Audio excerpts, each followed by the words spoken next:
آپ میں سے اکثر کی زندگی میں کوئی ایسا ٹائم آیا ہوگا، ایسا موقع آیا ہوگا جب آپ کسی بہت مشہور انسان سے ملے ہوں گے. ہو سکتا ہے کہ وہ آپ کے اسکول کا پرنسپل ہو اور انہوں نے آپ سے ہاتھ ملایا ہو صرف، یا آپ کے دوپہر کے کھانے پر کوئی شیخ آئے ہوں اور آپ نے ان سے بات کی ہو، یا آپ نے کسی مشہور شخصیت کے ساتھ کھانا کھایا ہو، یا آپ جہاز میں سفر کر رہے تھے اور آپ کی ساتھ والی سیٹ پہ جو ہے کوئی کرکٹر بیٹھا تھا یا فٹ بالر بیٹھا تھا. سو جب لوگ کسی مشہور شخصیت سے ملتے ہیں تو وہ کیا کرتے ہیں کانپنے وغیرہ کے علاوہ؟ السلام علیکم.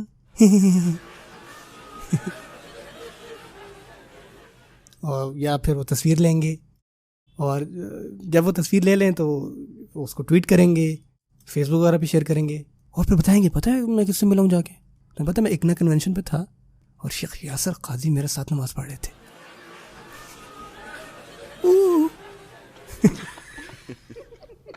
اور انہوں نے وعلیکم السلام بھی کہا، وہ ہاتھ بھی ملایا انہوں نے مجھ سے. میں تو کبھی ہاتھ ہی نہیں دوں گا اپنا جا کے. سبحان اللہ.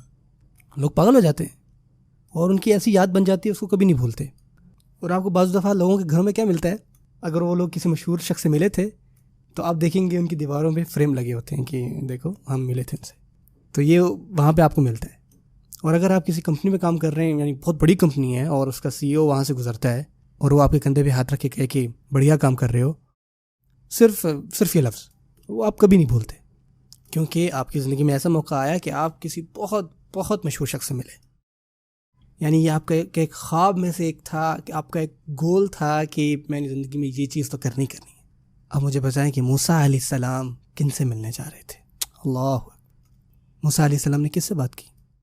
اللہ. آپ کو لگتا ہے کہ وہ کبھی بھولیں گے؟ اب یہ جو آپ مکالمہ پڑھتے ہیں، انسانی تاریخ میں اس سے بڑا کوئی مکالمہ نہیں ہو سکتا. اور وہ کیا ہے؟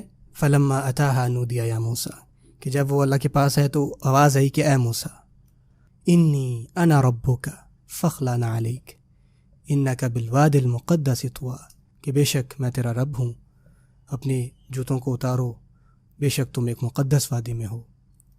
وَأَنَا اخْتَرْتُكَ فَاسْتَمِعْ لِمَا يُوحَىٰ، اور میں نے تمہیں چن لیا ہے، تمہیں منتخب کر لیا ہے، سو دھیان سے سنو اس کو جو تم پر وحی کیا جا رہا ہے.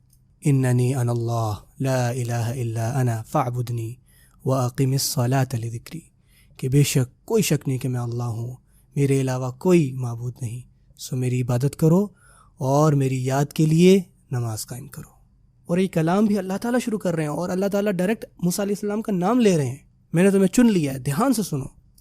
آپ کبھی بیٹھ کے سوچیں اس بات پر اور دیکھیں اللہ تعالیٰ ان کو کیا فرما رہے ہیں کہ کوئی بھی عبادت کے لائق نہیں سوائے میری عبادت کرو. اور وہ پھر فرماتے ہیں وَأَقِمِ الصَّلَاةَ لِذِكْرِی. اور یہ جو پارٹ ہے نا، یہ میرا ذہن جو ہے نا سمجھ نہیں آتا.